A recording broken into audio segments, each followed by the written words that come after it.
Say, folks, have you ever known a fellow like this? He's Kris Kringle, one of the folks on 4th Street. You see, Eddie, it's like this. We move into this house, and the phone's disconnected. So what do? Sit around on my... sit back and wait for one? I do not. I've got contacts. I simply check through my lodges until I find one that has a brother who can help me out. Why not? What are lodge brothers for? Okay, so I go through the list. The Elks? Nothing there. Moose? Nope. Penguins? Lions? White rats? Seagulls? Did you say something, Eddie? No, sir. I'm just waiting for the animal kingdom to pass in review. Then I come to it. The beavers. Sure, Charlie Enfield's a beaver. Great guy, Charlie. And Charlie's brother Mo's engaged to a girl whose brother's married to a cousin of a man who gave Ray Dinglebright his start. And Ray's a nephew of a guy whose dad's in partnership with a man who was a school chum of a fellow whose daughter's in the same sorority as the sister of a fellow whose godfather's very close to secretary of a man who plays for Cheese every Tuesday night with, guess who? Who? Mr. Adam himself. Oh, Adam and Eve? No. Adam, the third assistant vice president of the firm which does all the binding of the telephone books in this city. No. Yeah. And my boy, when those contacts of mine get working, I wouldn't be surprised, but in less than 30 days. 30 days, mind you. We'll hear a telephone ringing out there in that hall, and then you'll... Eddie, is that a telephone I hear? Uh-huh. You see, Mr. Chris, I didn't know about them contacts, so I just went down to the phone company this morning, asked them for one, and this afternoon they put it in. Well, I'll be... Hello? Who? You don't say. You don't say. You don't say. Huh. Chris, who was that? He didn't say.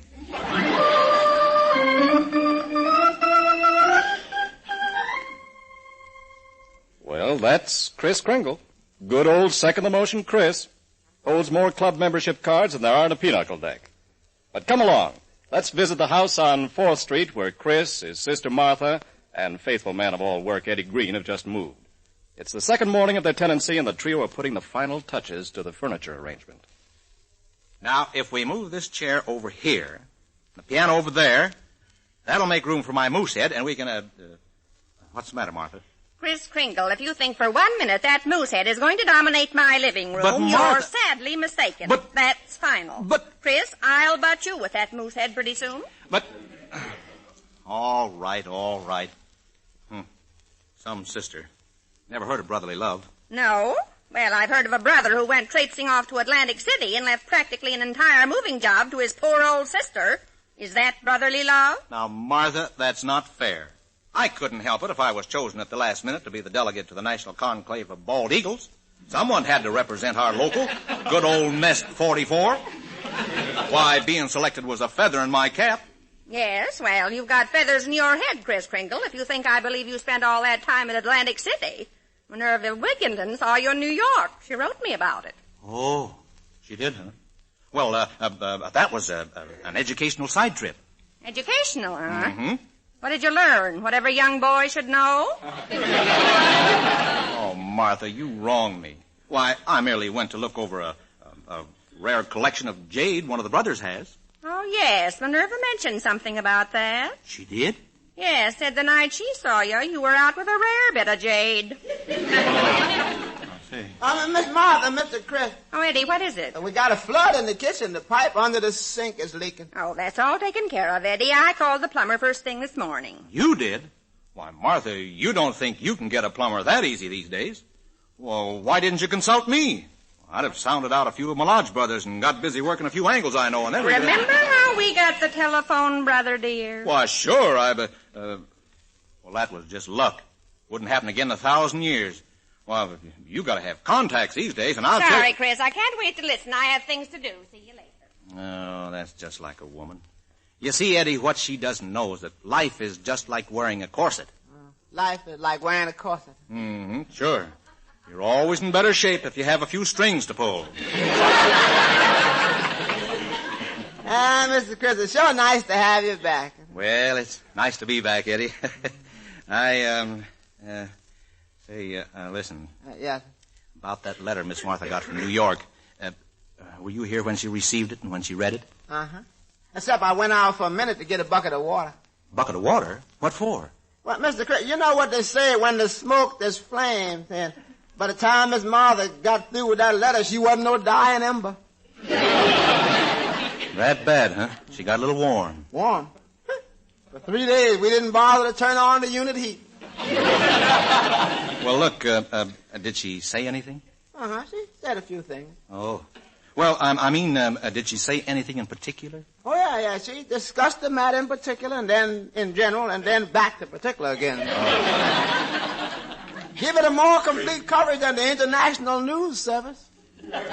Well, what I'm driving at, was there any mention of a girl named Dixie at Atlantic City? No. Well, what no names mentioned? No proper names, I mean. Oh. Thanks, Eddie. That's some relief, anyway. Boy, if she heard about Dixie, I'd never live it down. I beg your pardon, Mr. Chris, but is there any way I can help you? I mean, did something terrible happen at Atlantic City? What? Oh, no. We delegates worked very hard. Lots of problems to solve. Yes, it was quite a grind, really. Meeting after meeting, we sat and studied all the angles. Yeah. How you meet this little Dixie? We took time out for a few curves. No, you remember the old saying, dangerous curves, watch out for soft shoulders. Yeah. Well, that's all past, Eddie. I don't even remember what she looks like. No? No. As a matter of fact, I didn't pay much attention to her looks. Oh, I did notice her eyes. Oh, her eyes, huh? Yes, they shone like stars in the firmament. I don't suppose you noticed the rest of the heavenly body. Eddie, you don't understand. It was nothing, just a boyish prank. After all, we're only young once, you know. Mm-hmm. Only once wasn't enough for you, huh? Now, see here, Eddie. Don't you forget I'm your employer. Yeah. I'm sorry, Mr. Chris. I ain't forgetting. You see, I also ain't forgetting. I promised your mom I'd always look out after you and Miss Martha. Now, who in the world do I know who rings a doorbell like that? Answer it, will you please, Eddie? Yes, sir, Miss Chris. How do you do, Miss? I'm looking for Mr. Kringle. Mr. Christopher Kringle. Yes, sir. Who shall I say is calling? Davenport is my name. Dixie Davenport. I'm a friend of Mr. Kringle's. A warm friend. No. So if you just tell him, well, there he is. Oh, my blue-eyed possums. Remember me? Little old Dixie with the cute little old Trixie? Yeah. Sure, I remember. How are you, friend? Friend? Oh. All right. Snuggle poo. Remember you told me to look you up sometime? Yeah, I remember. Well, this is sometime. Aren't you glad to see me? Oh, sure. Whee!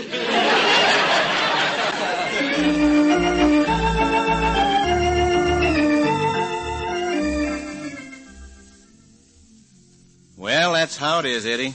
Dixie must have left on this tour while I was in New York, and now her show's gone broke and she can't get out of town because she hasn't a train reservation. Yeah. And you're the only friend she has here, huh? Yep, that's about it. You think Miss Martha would understand if Dixie stayed here? Right in this house? Uh-huh. You think Miss Martha would help her? Mr. Chris, upon reviewing the situation, I'll come up with an observation which can be stated in just 2 words, to wit. But why, Eddie? Why wouldn't one woman want to help another? Mr. Chris, does Bolivar tell Gruen what time it is? Oh, I see. But, Eddie, what am I going to do? I got her out of the house this time without Miss Martha seeing her, but what if she comes back? Well, where is this Miss Dixon now? Downtown at the YWCA. I persuaded her to let me drop her off there after I took her to lunch. Well, in my opinion, the best thing to do is march right downtown, go up to that gal and say, Miss Dixie, Stay out of my life. Completely out. That's what I should do, huh? Uh-huh. And don't let her talk back. Be firm. That's the best thing? Absolutely. What's the next best thing? You ain't afraid of her, are you? Oh, no. I'm just, well, they say a little fear is a healthy thing in anybody. Uh-huh. Only you a little healthier than most of them, huh? Shh. Here comes Miss Martha. I don't want to talk to her now. Oh, there you are, Chris. I just had a call from the YWCA. Oh, Martha, I just remembered. I've got to run back downtown. Important business. I can't wait. Don't you want to know about it? Oh, no, I don't. Not now. So long. I'll see you later. Well, now, that man does a lot of crazy things, but that's the craziest I ever saw. Yes, Miss Martha. What would you say is the matter with him? Combat fatigue. Oh, that's silly. He hasn't been in a war. Maybe he see one coming. Well, I just wanted to tell him that we may be having a guest here soon. Guest? Yes. You see, I notified the YWCA that we had a spare room available for some worthy girl. Yeah, that's right. We do have a spare room, don't we? Yes, and I think it's only fair that we help out with the housing shortage by renting it to someone. Yeah, that's mighty nice of you, Miss Martha. I bet somebody appreciate that. There ought to be more people like you. Oh, maybe that's someone for the room now. I'll go, Eddie. Howdy, folks. Frank's the name. Franklin P. Frank. Well, how do you do? My name is Miss Kringle. What can I do for you? Well, I sell I sell eggs.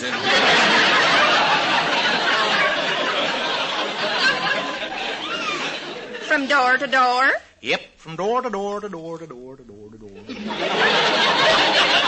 Well, you seem pretty happy. Can you make much money that way? Why, sure. I made enough last year to buy myself a new convertible. A new car. Well, I hope the car isn't as hard to get started as you are. Oh, it's a good one, all right. If you just step out here on the front porch, you can see it right across the street there. Oh, I'd like to see it. Oh, imagine selling enough eggs to buy a car. That's wonderful. Why, is that it? That little car, that Bantam? Yep. Had to be a Bantam. I was selling Banty eggs.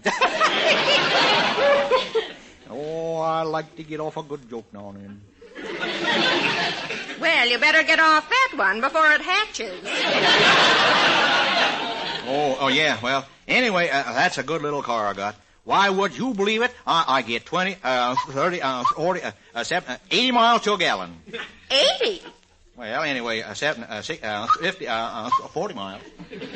Are you sure? Well, I get 20, 50. Oh, shucks, I just push it. I guess those little cars are getting to be mighty popular, aren't they? Yep, especially with Oregon, Idaho, Nevada, California drivers. Kind of came down the coast the hard way, didn't it? Yes, you did. But why do you say these cars are particularly popular with California drivers? Because they're so small you can go forward, back up, park, make a U-turn without getting off a pedestrian.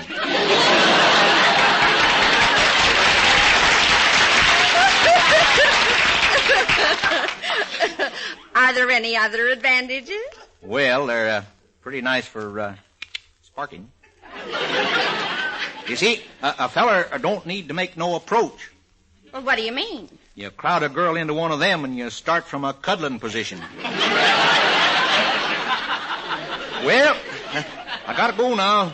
Gonna take my girl for a drive in the park. It ought to be pretty exciting. For heaven's sake, what's so exciting about a drive in the park? Well, the excitement comes when you park in the drive. So long, Miss Kringle. Goodbye, Mr. Frink.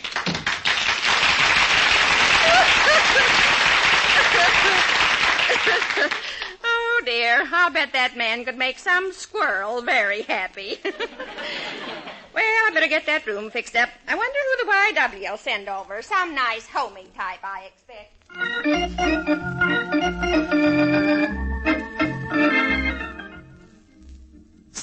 Eddie.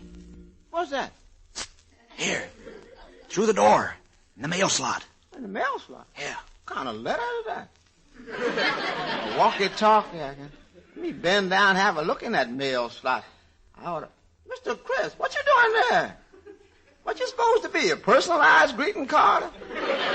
Stop joking, Eddie. Is the coast clear? Anybody here but me, if that's what you mean. Well, open the door. Miss Martha's upstairs. Oh, good. Eddie, Dixie Davenport hasn't come around again, has she? No. Should she? Heavens, no. Only she's left the YWCA, and I've been working every angle I can think of trying to get her a railroad ticket to Chicago. I even contacted the High Imperial Gobbler of the Royal and Ancient Order of Turkeys. But no luck there. He couldn't talk to me. He had laryngitis. Oh. Imperial Gobbler was just a dumb cluck, huh? Eddie, please. Anyway, he couldn't help me, so I tried to work an angle through J.P. Jones. After all, Jones is a fraternal brother in the Benevolent and Protective Order of Porcupines, and he'd have helped me, even though he is opposing me in the next election of officers. Porcupine? Mm-hmm. Oh, yeah, you running for head quill, ain't you? Yeah.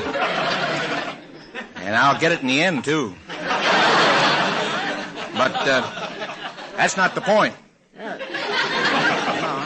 Sounds like it's right to the point. Eddie, that's not what I mean. Jones couldn't help me either. Oh, there must be some way, some angle, if I could just find it in time. You're sure Dixie hasn't called or anything? I'm positive. Everything around here has been calm and peaceful. Hoist the storm warning. Oh, my gosh. Don't answer it, Eddie. Maybe she'll go away. I hear you. I was afraid of that. Go ahead, Eddie. Open the door. Possums, wasums. Now, look here, Miss Dixie. I can't let you... what have you got there? My bag. Well, you come to say goodbye? Why, no, sugar. I came to say hello. I'm moving in. You're what? I'm going to live here. You mean you're going... Anyway, till I get a train reservation. Oh, no, this can't be. I'm dreaming. Sounds too good to be true, huh? Well, you told the YWCA you had a spare room for someone, and I'm that someone. Little old Dixie Davenport. Eddie. Yeah, it's true, Mr. Chris. Miss Martha told him that. So if you don't mind, I'll just go over here and sit down on my namesake.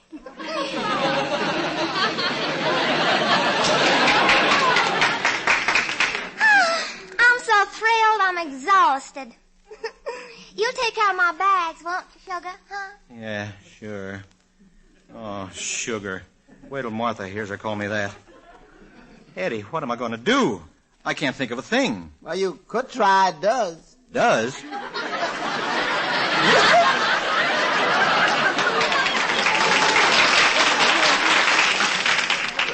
You know what they say is that does everything.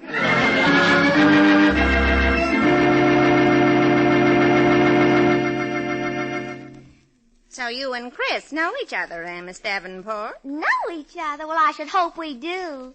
Funny he never mentioned me to his own sister. Yeah, ain't it? Where did you meet? Why, We met at college. College? Yeah. You see, we were college chums, Chris, you graduated from college 20 years ago. Don't tell me Miss Davenport was there then. Well, she was the professor's daughter. Yeah, the professor's little daughter. Weren't you, Dixie? Hmm? Oh, you're cute. Well, I didn't think she was old enough to have gone to school with you. Why, I'll bet you're still not old enough to matriculate, are you, dear? Me? Oh, mercy, no. I don't intend to get married for years. Are you sure your father was a professor? Well, why? Well, I can't understand how a professor's daughter, a girl with all that cultural and educational background, could turn out to be a nightclub dancer. I was just lucky, I guess. Oh, I see. I think. Oh, there's someone at the back door. Excuse me, won't you? Oh, why, of course. Sugar and I'll have a little chat. Won't we, Sugar? Sugar? Yeah, my nickname at college, you see. Because that's because I was always raising cane, sugar cane. Get it? Yes, I get it, but I don't want it. I'm coming.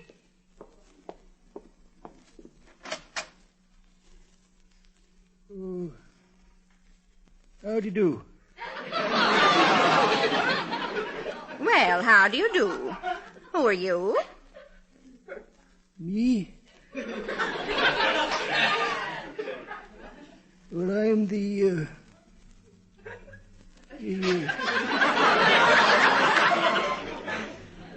Oh, no.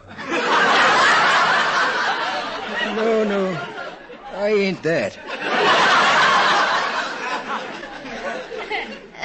Perhaps you came to deliver something? Deliver something, huh? Well, could be. Must be a pretty scarce item, though. Why? 'Cause I ain't got nothing to deliver. Oh. Well, maybe you came to pick up something then. Say, now, that might be it. Yeah. What could I pick up? Might pick up a girl? Me? Oh, no. About 20 years late for that. Say, isn't that a toolkit you've got in your hand? My hand? Why, of course. You must be the plumber. I am. Oh, shuckins, you know, I think you got something there. You know, this is the first time I ever forgot. Forgot what? Forgot to get my tools. Well, we've got a leaky pipe under the sink. I wish you'd see what you can do about it. Oh, sure, glad to. You know, it's a funny thing about leaks. Can't tell a thing about them until you tear them apart.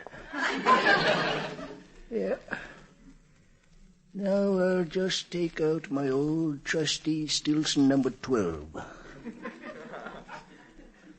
No, better make it my old trusty Stilson number 10. Yeah.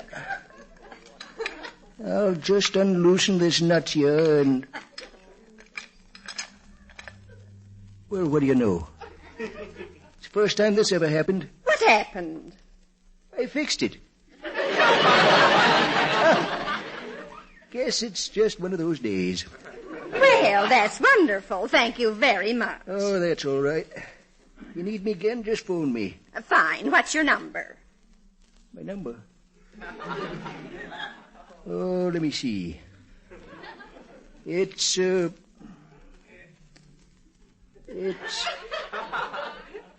Oh, no, that ain't it. It's, Oh, drat. Better let me call you. Bye.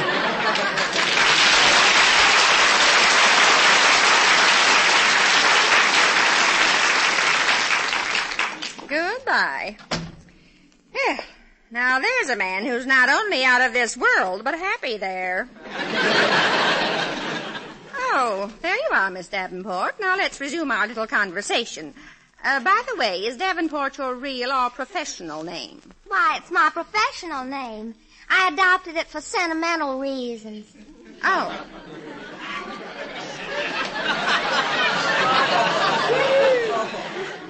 It's the name of your school, perhaps? No, but you're warm. It's the name of a place where I learned a lot. Oh! Miss Davenport, tell me about your dances. Just how do you do them? Well, first I come out in the runway, see? The runway? Yes. You see, Martha, she does a symbolic dance. It's a symbolic of the airplane. Yes, that's it. Symbolic of the airplane. That's why she comes out on the runway.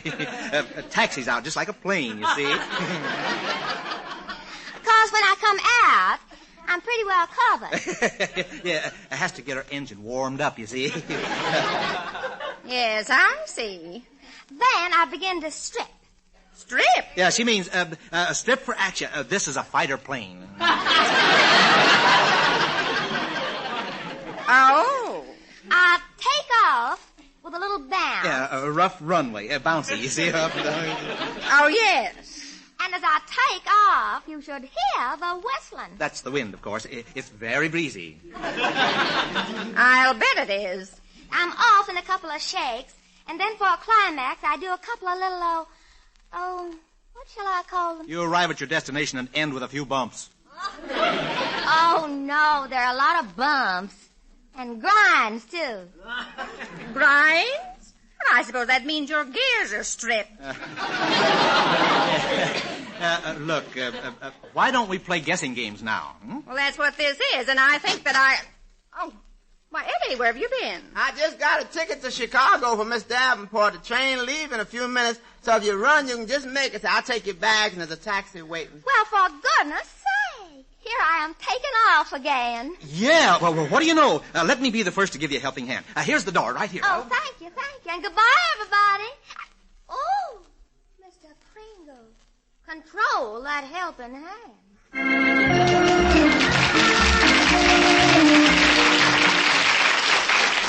Oh, Eddie, I'm mighty grateful to you.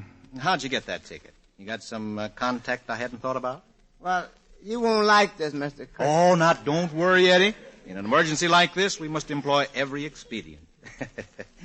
Come on now, how'd you work it, Well, I walked into the ticket office and asked for one. What? Oh, why, that's unheard of. That's ridiculous. Why, even the Imperial Gobber himself said he couldn't help me, and you know... It's all right, Eddie, and I'll repay you. Anyway, I got off pretty cheap, just a railroad ticket to Chicago. And you know, Eddie, that girl told me she was just a simple little country girl. Why, we even talked of making a daisy chain together. Gathering honey. I know. You know, them country girls change when they come to the city, you know. I used to go with a country girl once, never spend no money on her. We just used to go to parties and play post office, and then she moved to the city. And she wouldn't play post office anymore? Oh, she played, but she cut out that rural free delivery. Good night, Mr. Chris. Good night, Eddie.